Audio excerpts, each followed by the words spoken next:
today. There's some incredible content coming your way from our presenter, and we are pumped. We're excited that you're here. We're going to respect your time. I want you to introduce yourself in the chat stream if you haven't already. Just let everybody know where you're tuning in from, and if you have a question related to growing the ministry that you're a part of, no matter what sphere it's in, go ahead and put that into the chat stream. We are going to do Q&A today, and we're going to answer any and every question that we possibly can. And so go ahead and put that in there. Again, welcome to How to Recruit and Empower More Volunteers. We're going to help you today learn how to grow a bigger ministry. We're assuming that because you're here, you do want to grow a bigger ministry, no matter what sphere it is, but you don't want to burn out in the process. We know that you want to grow a bigger ministry so that you can reach more people, be more effective, do bigger things, do better things, but you can't lose yourself in the process. So that is our goal today. My name is Sam Hill. I'm a team leader at the Rocket Company. The Rocket Company has served over 10,000 churches for over a decade. We are passionate about making a difference in your ministry today, not tomorrow, but today. Our goal with this webinar is to give you actionable intelligence to help you, even right after this webinar, this afternoon, this evening, begin to make changes in the way that you lead your ministry so that your ministry can grow bigger, it can go farther, it will be more sustainable and even healthier than it is today. If you stay to the very, very end of this webinar, we're going to, number one, do direct Q&A with our presenter. But if you stay to the end, Ben Crawshaw, our presenter, is going to give you 6 ways to raise awareness about volunteering. Go ahead and type a 1, the number 1, into the chat stream. If you could use a few more volunteers for your ministry. One of the things that we've found, no matter what type of ministry that you lead or you're a part of, you can always use more bodies. You can always use more help, right? So put a 1 in there if you would like a few more volunteers. Stay to the end, and we're going to give you 6 ways to raise awareness about volunteering directly from Ben. What makes this different today, this webinar, is that we want you to leave with real actionable information that will make a difference today. We're not going to talk about concepts and pie in the sky and all this kind of stuff.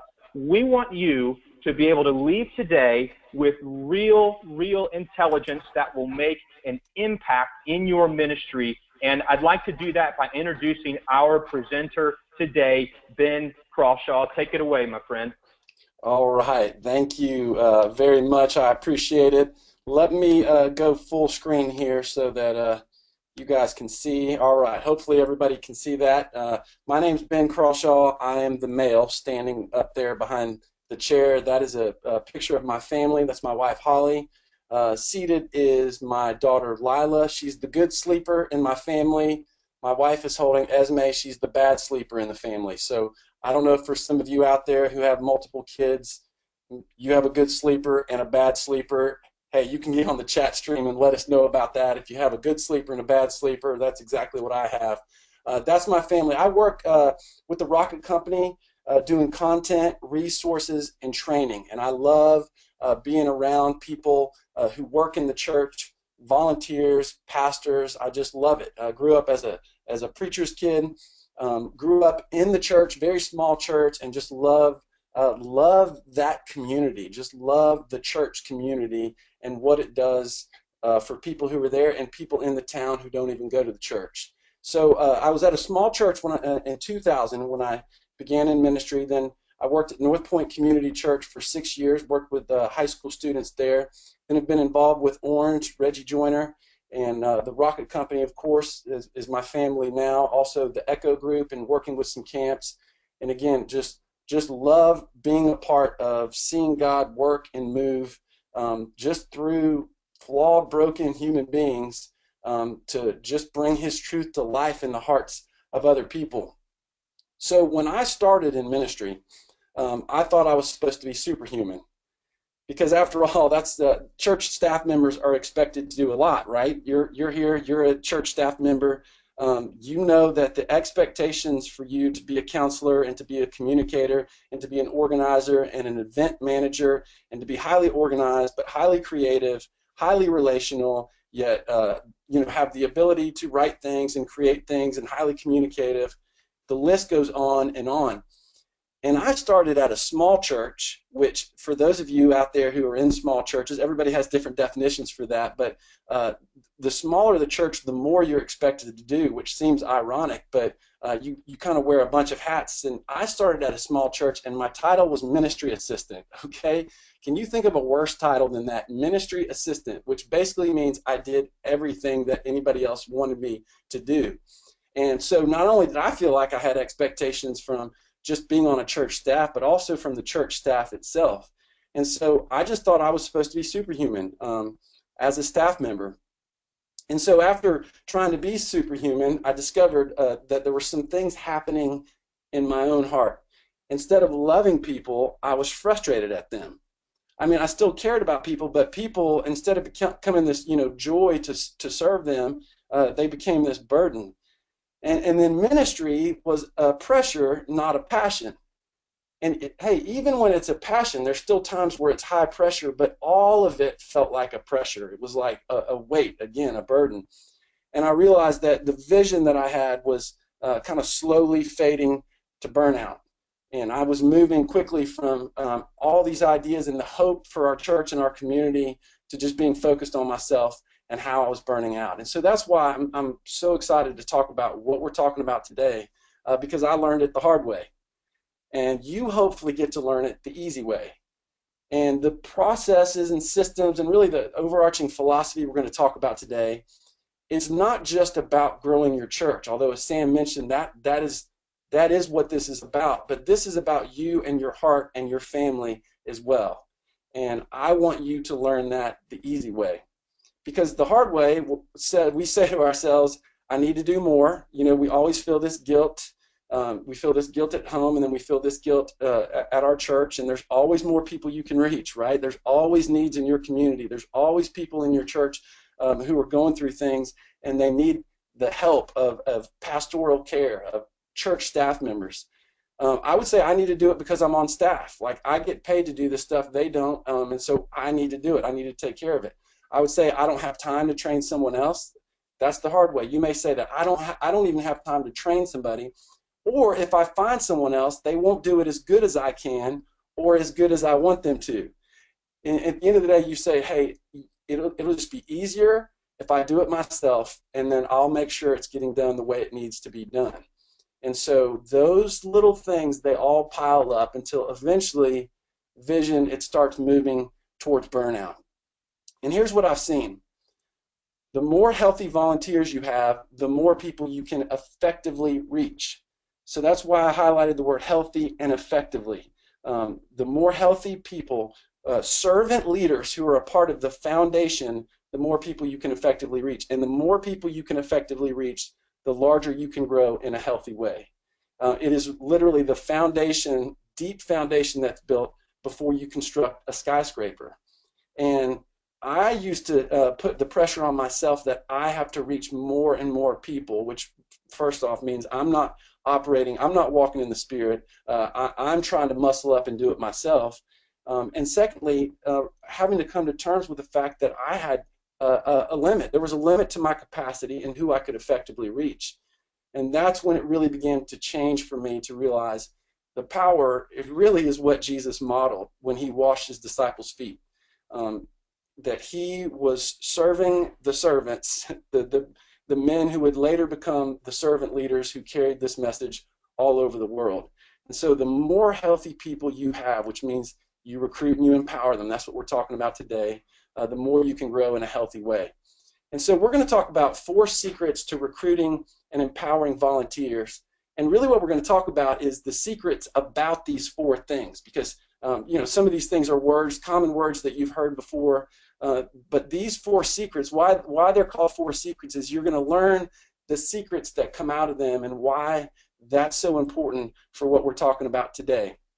And as Sam mentioned, if you have questions, I think the chat stream or the question stream is flying. You guys are already asking a ton of questions. We're going to try to keep up and get to some of those questions at the end.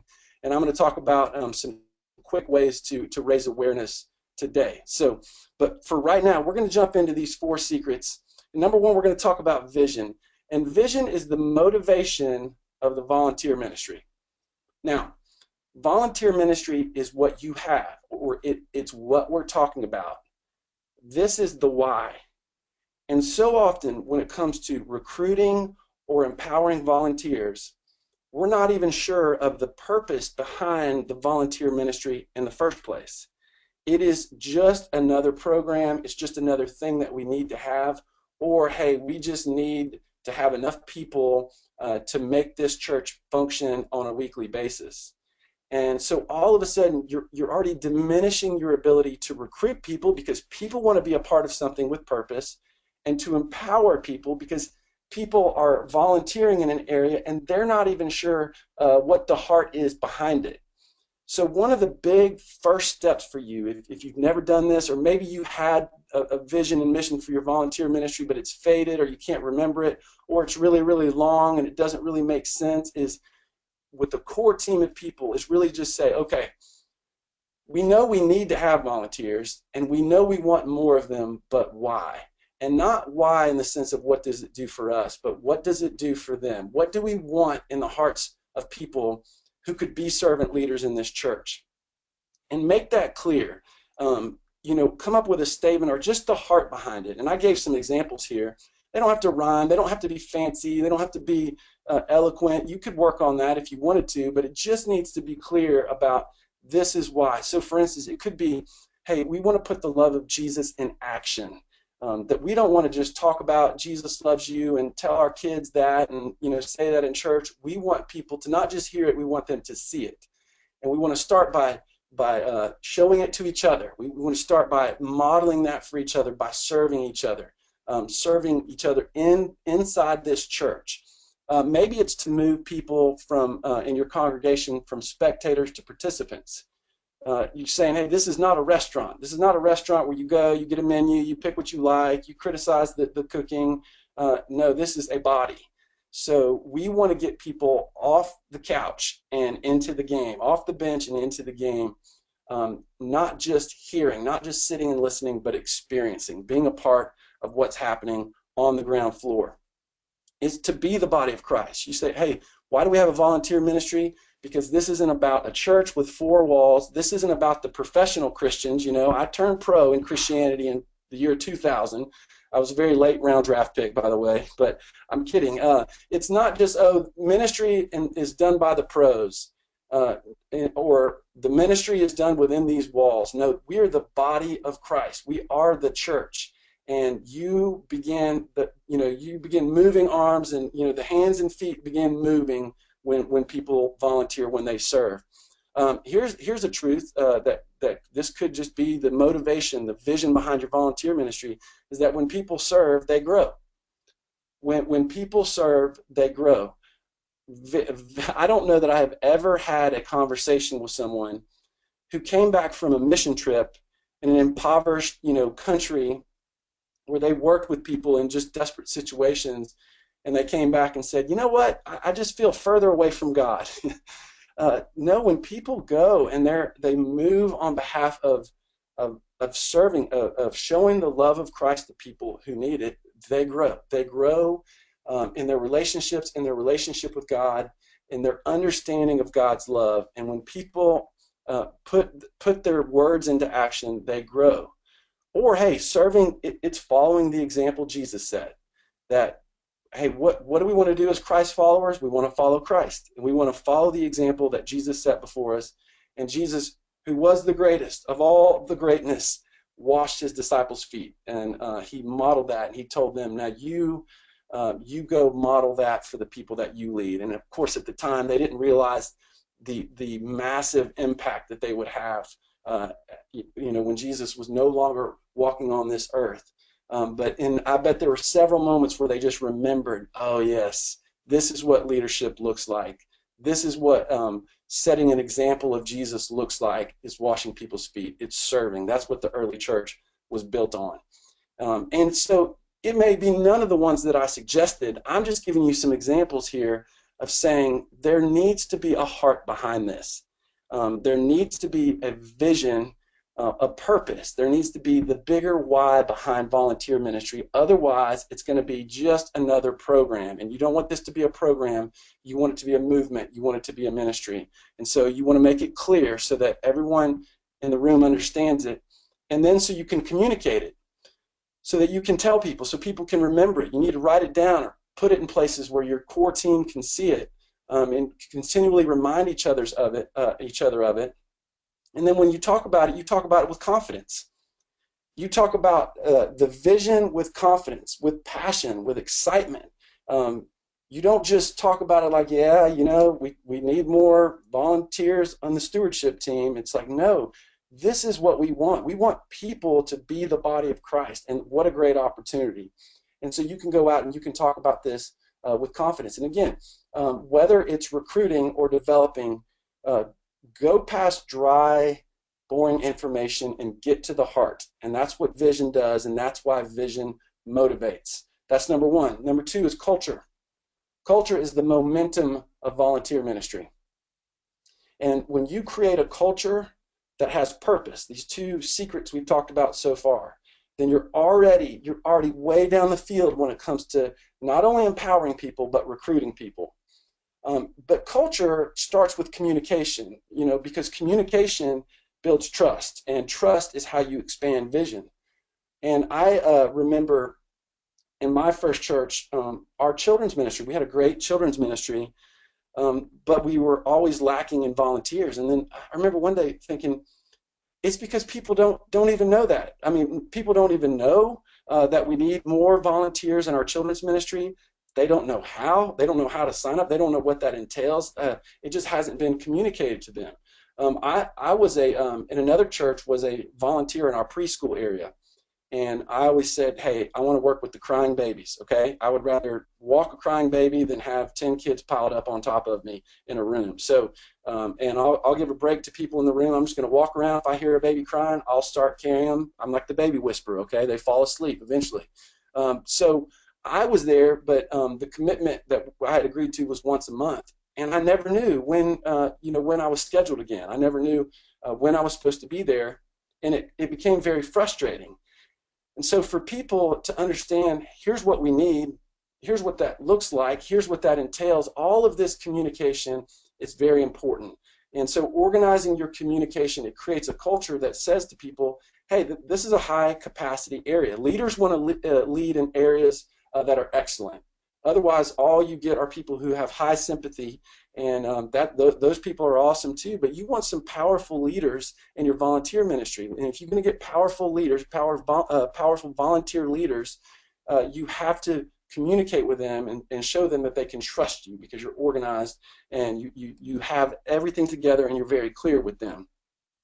And the second is compassion. A culture of compassion with your volunteers. And what I mean by that is overall that this is as the church staff, that you are serving the servant leaders, that you don't see them as people who are under you. You're the ministry department or the church leader and they're working for you. No, you're under them. You're serving them in any way that you can. And it starts with gratitude. And we talk so much about gratitude in Volunteer Rocket, and we create these emails you can send and these big vision nights where you can just thank your volunteers because that's important. It expresses humility. It represents, it models Jesus' heart, but also it allows you to do this. It allows you to recruit more people, because people who are not a part of your volunteer ministry are noticing, man, these people are just getting thanked and appreciated, and that's what people want. People want to be thanked and appreciated. So the question to ask would be, are you treating your current volunteers in a way that could potentially make people who aren't serving jealous? Those conversations of being like, man, volunteers talking to potential volunteers just saying they've been so good to me since I started volunteering as a Sunday school teacher. They have been just so appreciative and humble with me as I've been a part of this parking team. That's important. That's an important way for the message to spread. Also, community, a culture of community. This is a great opportunity for you to facilitate relationships with volunteers and other volunteers. It's also a great way for you to recruit, because your best volunteers right now, I would always say to volunteers, I need more people who are like you. And I would say, no, I'm serious. Like, you're not leaving until you give me a couple names. I need to know some people right now. Because you're awesome, and usually awesome people are surrounded by awesome people, and I want to know who that is. But creating a place that's a sticking point for your volunteers, that helps your volunteer retention. It helps people sustain because they have relationships with other volunteers. Pastoral care. Don't just tell volunteers what to do. Ask them how they're doing. Follow up. This is an opportunity for you, again, to serve them and then to care about them, because you know, they may be smiling, they may be great in your children's ministry, and they may be going through some really tough time in their personal life, and this creates an opportunity. As a ministry leader, you're probably going to have naturally closest relationships with the people who are most consistent volunteers in your ministry, because you just talk to them the most, you're around them the most, and that's an opportunity for you to lead and for you to model that so that they can lead other people and other volunteers. Hey, I even say this. If it gets to a point with a volunteer where you may, I mean, as much as none of us would ever want to do this, ask them to step out, that's a great pastoral opportunity, because you can talk to them, ask questions, and stay patient, and eventually you'll almost always realize that there's something going on in their life and they haven't talked about it yet. And then finally, a culture that has even more gratitude. How do you express gratitude? However you can, and in any way you can. On stage, through emails, through team meetings, text messages, handwritten letters, face-to-face conversations. Keep expressing gratitude, because these people have taken a step of faith by being servant leaders. And listen, most of them didn't feel like they were ready and prepared or adequate. They just jumped in, and that's a big deal. So Aaron, let's we're in between, we're halfway there, the first two secrets. We have two more to go. Aaron, you want to throw a question at us here in the middle? Yeah, talking about gratitude, how do you thank volunteers? Just some ideas that maybe doesn't take a bunch of money. Yeah, well, handwritten notes don't take a lot of money, and I mean, you could just do them on a note card. It doesn't even have to be fancy, doesn't have to have an envelope. That's a big deal. People know it's heartfelt because it takes more time to handwrite something, and they know you had to put a little more thought and effort into it. And doesn't take a lot of time. If you have a core staff or team of people and you can all sit one day and write as many of those as you can to as many people you know, or postcards, and then when you see them, just hand it to them. Say, hey, I was thinking about you this week. The key with gratitude is scheduling it, and finding different ways to express it. Maybe a text message, you know, that if you have these people in your contact, an email. Those are all very inexpensive ways to express gratitude. But really, people love being complimented, but they love being complimented when other people can hear. So as much as you can appreciate people where other people can hear, and you can be specific about why you appreciate them, that's word of mouth, that's completely free, and that's a great way to express gratitude.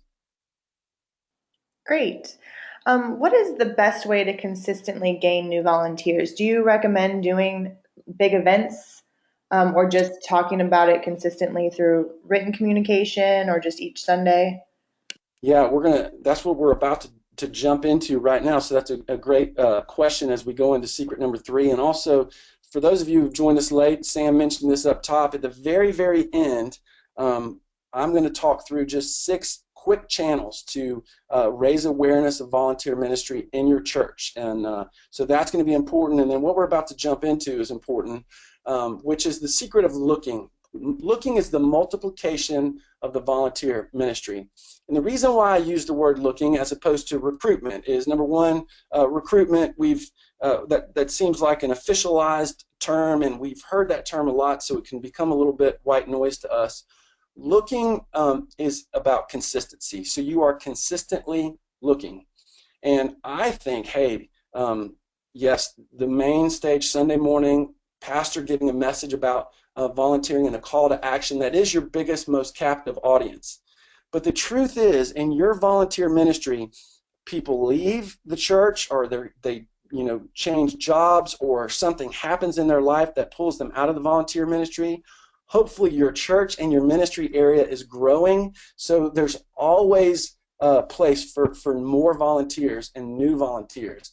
And again, it's about what can happen for them and in them when this happens. That makes me so passionate about volunteers. It's why Volunteer Rocket is just passionate about what can happen in the lives of them. And so I am, and training staff people to be consistently looking for volunteers. And you may say, well, I already have more volunteers than I need. I'm turning people away. Well, first off, you probably wouldn't be listening to this webinar if that were true. But even if that is true, then, man, be looking for still be looking for volunteers in other ministry areas. I think maybe a good practical takeaway for those of you who are listening to this today is to have a board, a volunteer board somewhere in your office where you become aware of the number of volunteers you need in every ministry area. So finance and logistics and guest services and student ministry and children's ministry and small group or Sunday school ministry. And so everyone is always aware of the needs of everybody. The other reason why that's important is because you may meet someone or recruit someone who turns out to be a better fit for student ministry than they are children's ministry. Or as you talk with them, they came to student ministry just because their teenage son or daughter goes there, but as you talk to them, you realize, man, they would be great on our Sunday morning worship team because that's really what they love, and they love doing that. So just consistently, always looking, that's the key to recruitment. Not thinking of it as an event, thinking of it as an ongoing process. And then finally, courage. When it comes to courage, I encourage people not to think of recruitment like, hey, did you know we need more people on our parking team? Or, hey, we need enough bodies, obviously, in our nursery and our preschool ministry. But again, to come from a position of vision and courage. Hey, let me tell you, I'd love to tell you why becoming a servant leader in our preschool ministry is such a big deal. And to talk about it in that way, then you're compelling people's hearts. I say connect it to people, which is life change. Hey, listen, if you're a volunteer, a servant leader in our preschool ministry, do you know that you have an incredible opportunity to bless moms? Because as moms drop off their babies, if they know this is someone who I trust and this is someone who's going to take good care of my baby, then they can go sit in the worship service and they can engage without feeling the anxiety and pressure of wondering, oh, is everything okay? Is my baby okay? They know, oh, my baby's in good hands. So they're just more relaxed, more open to engage with God. And there are people, they don't go to church for a long time, and then they have their first kid and they come back. And that's an incredible opportunity for them to drop off their kids, some for the first time, and then to be able to go and engage with their Heavenly Father. That's life change. To God's movement, hey, in our preschool ministry, we're passionate about this because this is the next generation. This is the future of the church. So even as you're talking to 3-year-olds and they're all rolling around, running off, and you don't feel like they're listening, you are planting seeds in the next generation connected to emotions. I tell people, comes to preschool, you're going to put together lessons for 3-year-olds, and you're going to realize that you're growing. You're going to realize that you're learning things, and they are going to capture your heart. You're just going to love it. So connect it to emotions. That's what looking is all about. And again, at the end, we'll talk about 6 ways to get the word out there quickly. Secret number 4 is training. This is the mastering of the volunteer ministry. Mastering may be too strong of a word, but I had to have a word that started with M. But this really is your ability to, again, cast vision up front to people. So as people agree to be volunteers, to be servant leaders, there's going to be a training time. And so what I'd encourage you to do is to make that training time concise, because this is their first impression of what it means to be a servant leader in your ministry area. And if you go on and on, if it's long, dry, boring training, some of them are going to be sitting there thinking, oh my goodness, is this what this is going to be like? Like, is this how much time this is going to take up? Time is precious for these people. And so you want to be concise. You want to make a big deal out of this, put your best foot forward on this training, but get to the point. And here's why, is because the way people are going to learn most is the way you and I learn most. When I started speaking, it was terrible, but I didn't learn as much by sitting and listening long classes. Those are great. Learning, lots and lots of instruction, that was great. I learned by putting it into practice. And if you're giving people training on playing the drums, that's great. They're going to have to learn by playing the drums. And that's what you want to get them into action. That's where they're going to learn the most. Being around other leaders who are more seasoned, that's where they're going to learn the most. But when you do have that initial training, I call it the AMP, Volunteer Ministry Training. And again, we have part of this is the Rocket Company resources that we just help you with. We do it for you. Again, start with appreciation. Start with appreciation.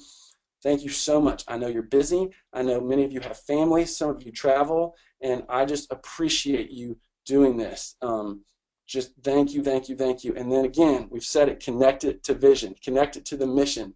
Go right back to, here is why I'm so excited that you're a part of this, is because, every week in these halls, there are teenagers that sit here, and that is a pivotal time for them in the life of, it's when relationships are most important.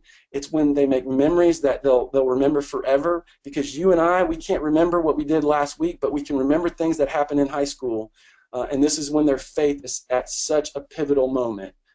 This is when they're really beginning to own it, or they're going to walk away from it. That's why, man, I am so grateful. And then you get to protocol. You get to protocol, and what I mean by protocol is this is when you set forth some of the guidelines. You set forth some of the guidelines of letting us know if you're going to be out.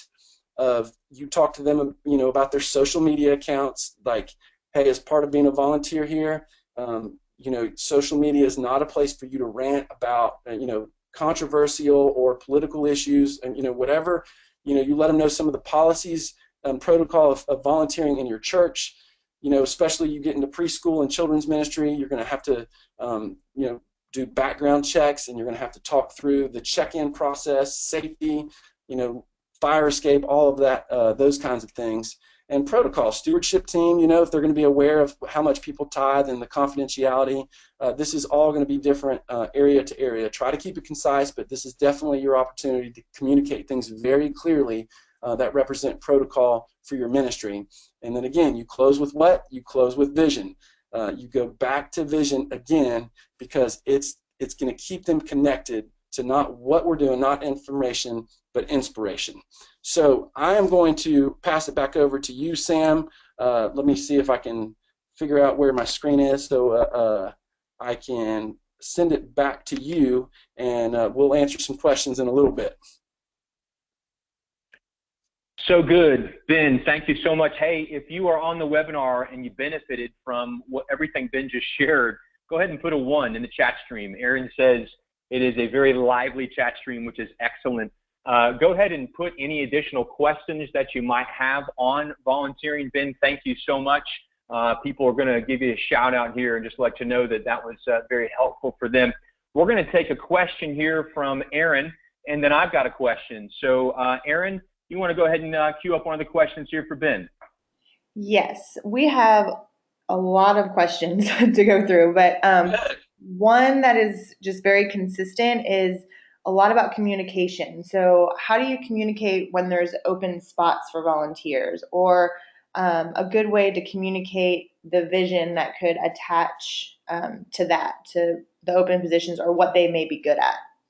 Yeah, and that's a great question, and we're gonna talk again through 6 ways at the very end. But the best way that I've seen is face-to-face conversations, and I think it's great to have volunteer Sundays or recruitment Sundays, and people can fill out forms. All of that is great. That's a captive audience. But when someone says, "I need volunteers," a staff member, they need to already be thinking of potential people's names, like a recruitment board. And when they know someone who's like, "Oh, I would love it if she was a volunteer here," that's a cue for them to have a conversation, because people love being invited to things even if they don't go. And so again, with courage in a compelling way, just say, hey, can we just chat for 15 minutes after church on Sunday? I'd love to have a conversation with you. And as you talk with them, just say, hey, listen, here's where we're at. We need some volunteers in our children's ministry, but here's why I thought about you, is because the children here, they need someone who can clearly teach them, but at the same time just love them. And you're the first person that came to my mind. And so I would love for you to consider, and I'm inviting you to be a volunteer in our children's ministry. You don't have to answer right now, but can you let me know, pretty soon? Face-to-face is the most compelling way to invite anybody to anything. Awesome. Another question that I'm getting a ton of right now is if there will be a replay. And yes, there will be a replay sent out later today or tomorrow. Ben, I want to ask you a question. With all the experience that you have, how important is a volunteer, system? Following some type of blueprint, keeping it all together versus sort of shooting from the hip and Wild West. Well, it's very important for two reasons. Number one, because it is so easy for vision to slip in the volunteer area because there's so much logistics that are taking place. And there's so many, things you got to make sure are taken care of, and people have their name tags, T-shirts when they show up. You're coordinating all these different people, keeping up with their information, and it's easy for vision to slip. But on the other side of it, it's hard to maintain all the logistical side. So you almost have the two things that they work against each other, and they're both challenging. And this is one of the easiest things for us to talk about, and one of the most difficult things for us to do is to put a thriving volunteer ministry into action. So that's the way I would answer that question. That's fantastic. So we're going to do more Q&A with Ben in just a few minutes. Feel free to put your questions in. He's going to share 6 ways to raise awareness about volunteering, because we know that you can never have enough volunteers in the pipeline. I want to make you aware of something that the Rocket Company offers, and it's called the Volunteer Rocket. The Volunteer Rocket is exactly what Ben just communicated. It's a step-by-step program to help you gain, train, and retain volunteers with how-to coaching, done-for-you resources, real church examples, and interviews. Volunteer Rocket is 12 modules of coaching. It is a blueprint. It is a system for your volunteer ministry, combination of video, listening guides, ebooks, so you can share the information with your team. You can watch it, you can read it, you can listen to it. I want to just give a quick breakdown of what the actual modules are in the Volunteer Rocket system. Foundations of a healthy volunteer ministry, how to organize your volunteer ministry for success. Module 3, how to attract volunteers to your volunteer teams, how to train volunteers without wasting anybody's time, connecting new volunteers quick so that they stick, how to inspire and engage volunteers so they don't burn out, very important, how to monitor the effectiveness of your volunteer ministry, how to accelerate your leadership, how to build a leadership system, how to coach your leaders, how to drive your leadership system, and Module 12, how to examine your leadership system. It is a complete blueprint. It's a system for you to follow, for you to grow, to sustain a healthy volunteer ministry. We put together a special offer for you because you attended this webinar that actually includes a fast action bonus. If you sign up for Volunteer Rocket, by the end of the webinar, we're going to give you our worship service planning system that includes, as you can see, key worship planning questions, 10 tips to planning a successful service, 100 creative worship service ideas. You get a planning guide, overview guide, commitment questionnaire. What we're trying to do is give you resources you can put into action today, this Sunday. I mentioned at the beginning of the webinar, the Rocket Company exists to give you hands-on, done-for-you coaching resources that make an impact now, that make an impact immediately in terms of helping you grow and sustain a healthy volunteer ministry. Usually this particular set of modules, the Volunteer Rocket's $997, but because you attended the webinar, we've got a promotion for you that's actually 50% off, good until 3 p.m. Eastern time, about 30 minutes from now. where you can get started with Volunteer Rocket, all 12 modules, and the Fast Action Bonus Worship Service Planning Center for $49. And you can look for more information, getmorevolunteers.com. Aaron will also put the link in the chat stream. You can look a little bit more in depth with testimonials, look at the breakdown of modules, but getmorevolunteers.com for the Volunteer Rocket Blueprint. It is a volunteer ministry blueprint, a system you can follow, as Ben mentioned the importance of that.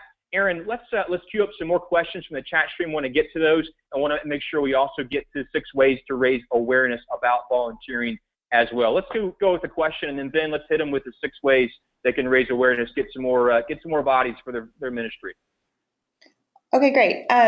We've had a lot of questions about background checks. So is there a way to make it less intimidating, how to talk about it or bring it up without scaring people away? I think that first off, you have to decide within your church staff what kind of information that would come out of a background check that would disqualify someone from serving. But I think the step before that is interviewing potential volunteers. And I do a lot of like coaching with people on helping them figure out, and I've gotten some help from some other church leaders in helping design some great volunteer questions that kind of cue different pieces of their personality. Are they looking for a soapbox, or are they do they have problems with authority? But really, it's just the process of getting to know somebody and just kind of praying through that and asking God to guide you as you have these conversations. But getting to the end and say, hey, is there anything about your past or the past few years that I need to know about? I'd love to give you an opportunity to talk me through that right now. And so you give people a chance to tell you about something before you get surprised on a background check. But for the most part, I think people are only put off by something if they're surprised by it. So as you get into the process of saying, yeah, we'd love for you to be a volunteer, hey, just so you have, just so you know, there's a training that we'd love for you to be a part of, so you really clearly know what's the win in your area. There's a consistency or something we want you to sign, and we always do background checks because we want to ensure that this place is safe for, I think that should be an easy sell when it comes to children's ministry and student ministry, but if you do it in other areas where you feel like it is more difficult of a sell, then you can just say, we decided as a church that this is a church-wide thing a long time ago because it is important for us to just communicate with people safety. And the best way we can communicate to people that this is a safe place is by ensuring them that we do background checks with all of our volunteers. So when you drop off your baby, it's with someone we've done a background check with, but then, they're also knowing you do a background check for the ministry area they're involved with. So again, casting a vision to it for it comes back to kids. When you say background checks, you're thinking of kids ministry and children's ministry. So no matter what area you're recruiting in, I would mention that as an example for why we do background checks and why it's important, not for you, not for them, but for other people who are coming to the church.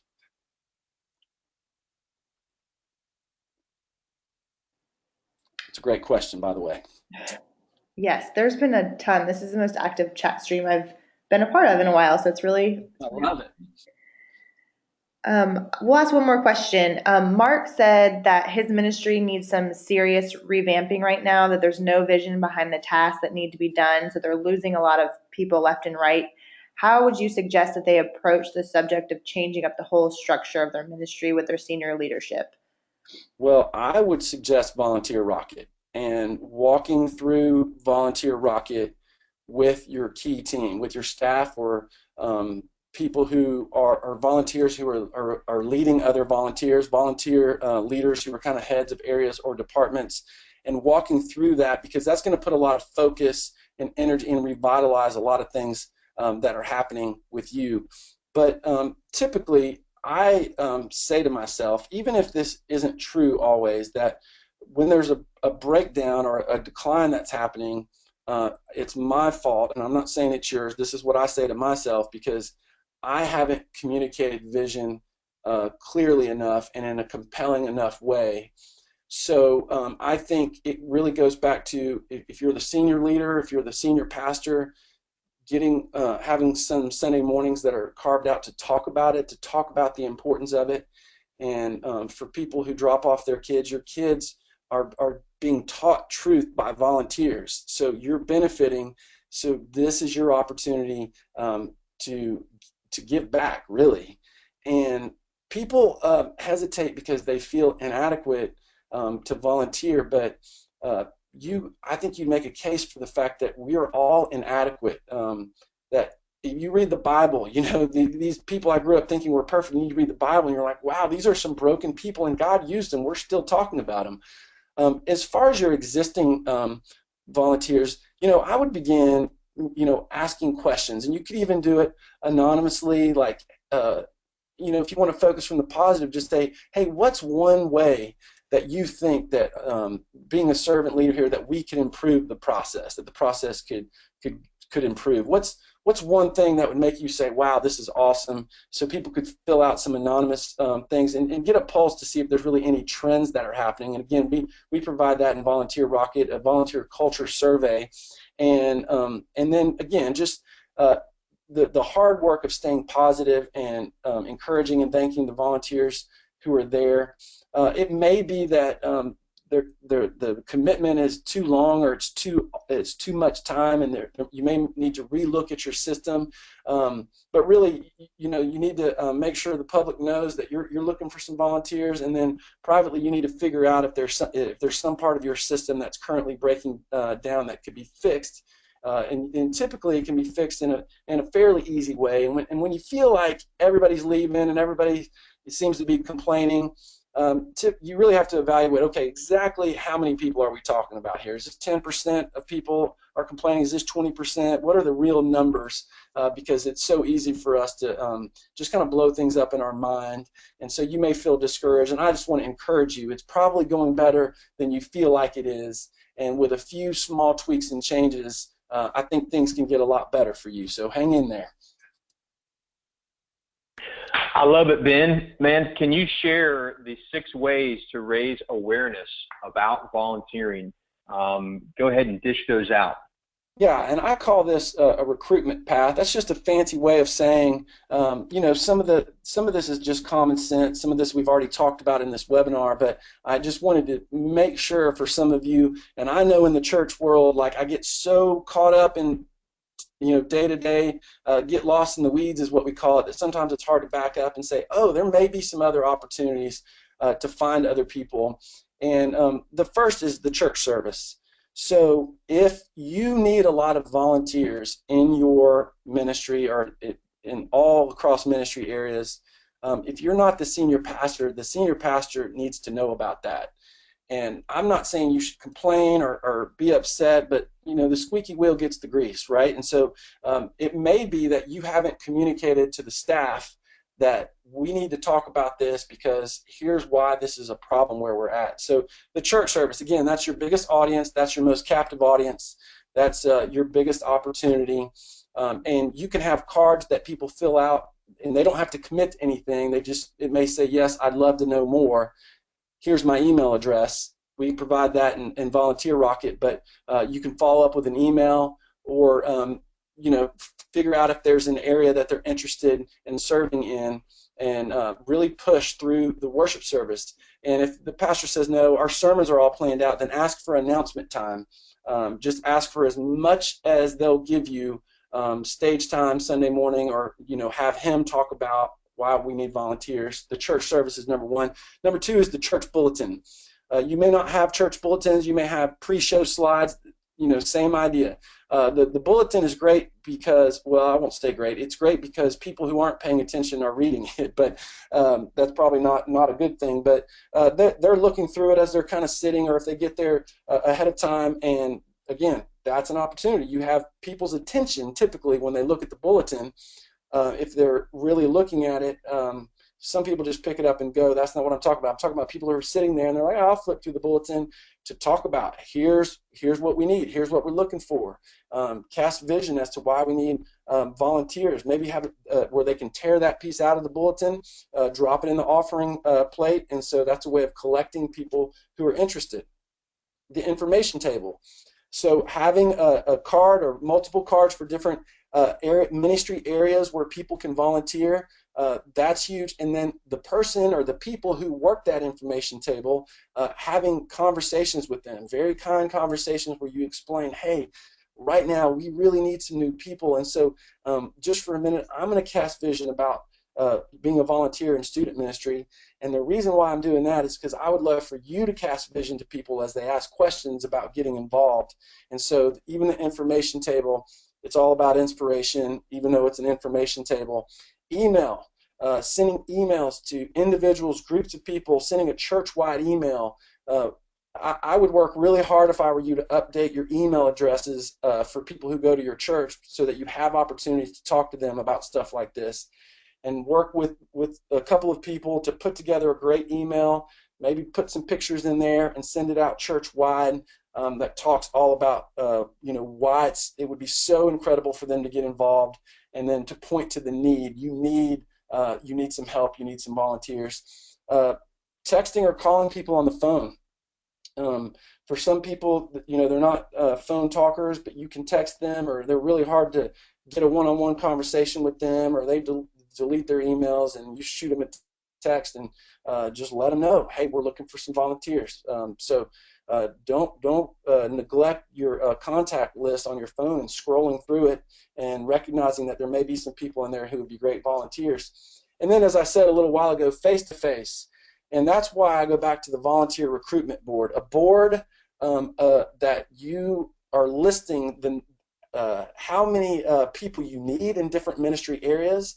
And then even start putting down prospects, even as if you were a college football coach, putting down high school prospects that you wanted to recruit, because that keeps it in front of you. And anytime you keep something in front of you, you're more prone to act on it, and you're more prone to respond to it, and then you're more prone to get ministry leaders in other areas on board with helping you. So it really all starts with it being a church staff-wide approach to volunteers.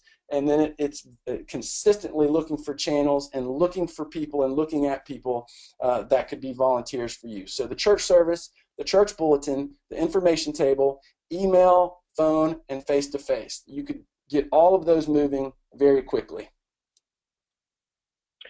That is awesome. Ben, I want to ask a question, and I just want people to be able to see what the volunteer rocket actually looks like from inside. And we talk about a combination of coaching videos and resources, done-for-you resources. One of the big things that we hear at the Rocket Company when it comes to volunteering, number one issue is burnout, right? People get worn out, and they end up just stopping. They end up getting frustrated. Their team doesn't grow. How important is a blueprint and a system to sustainability and preventing burnout? Because I think at the end of the day, a lot of times volunteering can turn into sort of, you expend yourself and you can almost lose sight of your own personal health, it's spiritually speaking, and even in your time and your time investment. How important is a system like Volunteer Rocket to creating a sustainable structure for your volunteer ministry and also just for your own personal well-being? Can you just comment on that? Sure. Yeah, and what happens in most cases, and this happened with in churches where I was a leader, is because we didn't have a system, and the system meaning starting with communication to appreciation, training, and we didn't have a system set up. What we did is what many churches do. We have a couple of great volunteers, and we just worked them to death. They were doing everything. It was like they were almost like full-time unpaid staff members. And they loved it for a while because they were, kind of the heroes of the situation.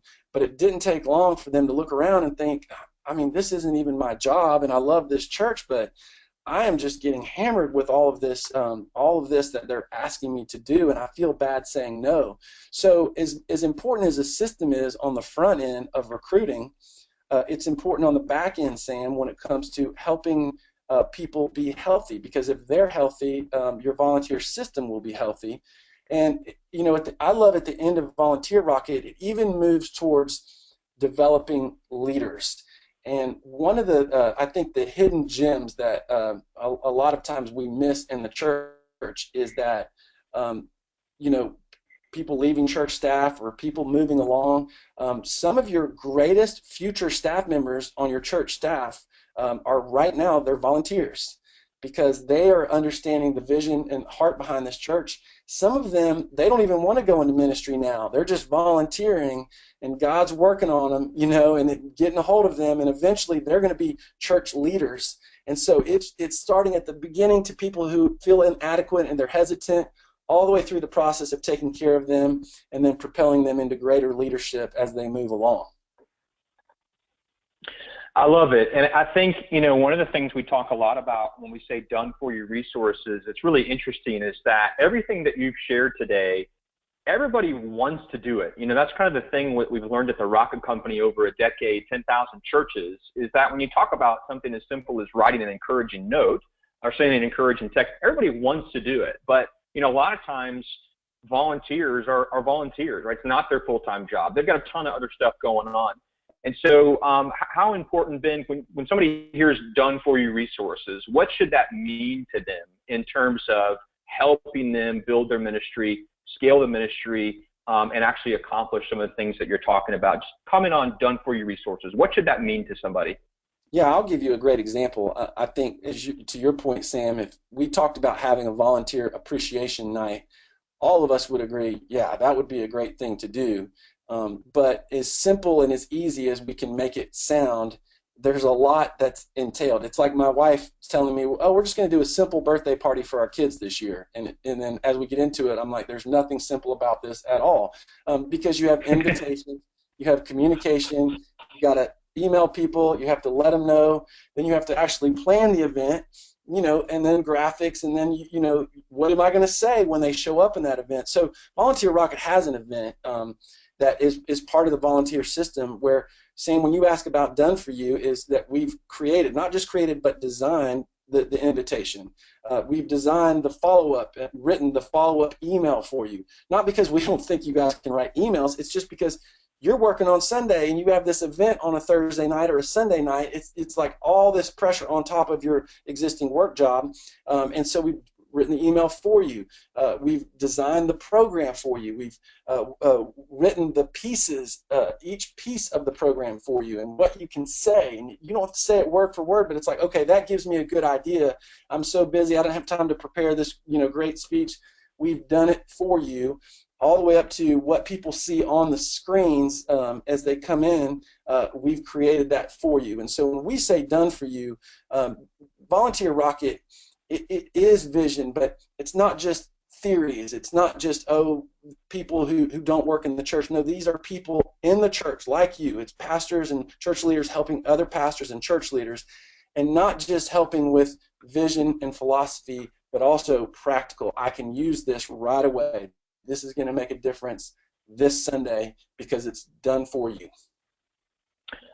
Fantastic. So you can learn more about Volunteer Rocket at getmorevolunteers.com. There's a full explanation of the modules, the fast action bonus, the worship service planning system also included. It's a 50% off for a few more minutes. We're going to turn it over to Aaron. Let's do maybe two, at the most maybe three more questions. Respect everybody's time. It's right around 3 o'clock. And Aaron, just a few more questions from the chat stream here. Sure. So Ben, what if you have a volunteer that won't give up their position even though they need to? How do you approach that?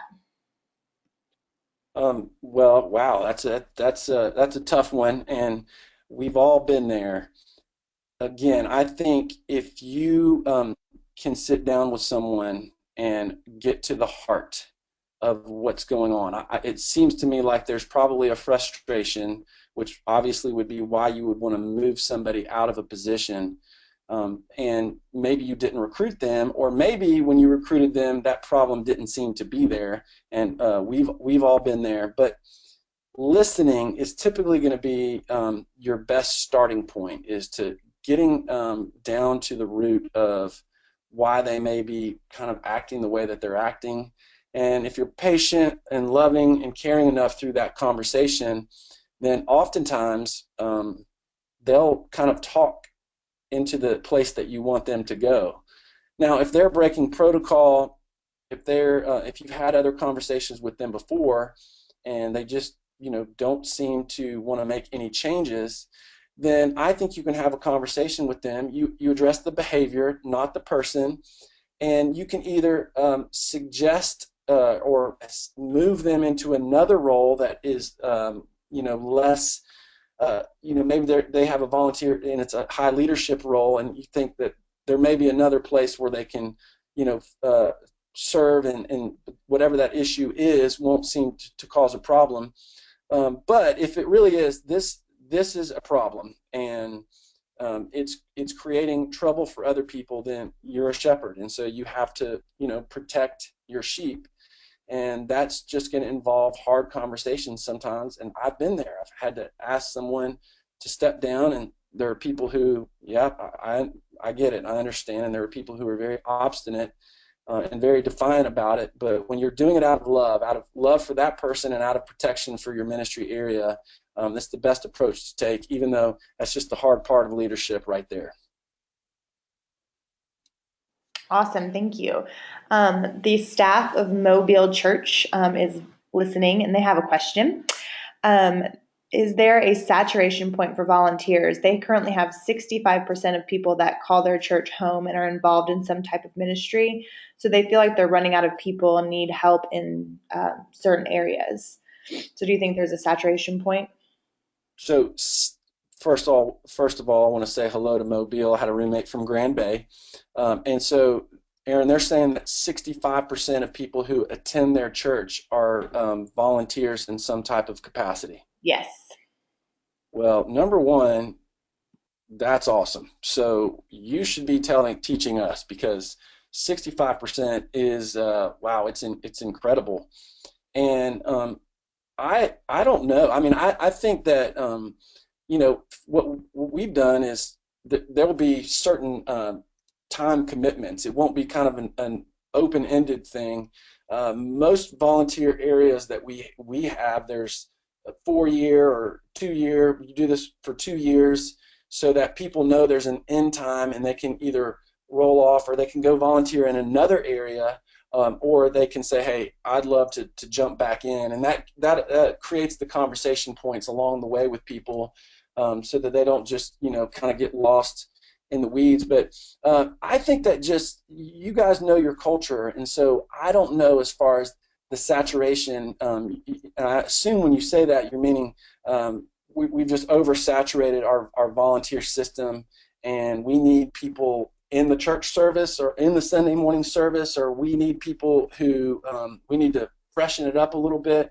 I'm not completely sure. You may have to clarify when you say oversaturating. But I think if I were you, I would say, well, let's turn that 65% up to 75% and up to 85%. We'll go for 100% of people who come to this church are involved in serving. And at that point, you're potentially saturated enough. Okay, great. Well, Ben, thanks so much for answering some of those questions. I'm going to wrap it up just to respect people's time. Once again, the Volunteer Rocket's available at getmorevolunteers.com. Everything Ben's talking about is exactly the kind of stuff that we coach in the Volunteer Rocket. It's almost like having somebody like Ben coaching you for your volunteer ministry through 12 modules to start to build a foundation, to sustain, to grow, keep yourself and your ministry healthy as you do that. That is exactly what the Volunteer Rocket is. It's like having Ben with you, coaching you as you go, as you build your ministry. Ben, we want to thank you for your time, for the awesome content. I just heard we had a couple email requests to keep this offer open for a bit longer. So we are going to do that for about another 30 minutes. Getmorevolunteers.com. The Volunteer Rocket, normally $9.97, is available for $49 today. You can get started. Thanks again for your time attending this webinar. We hope you benefited from it.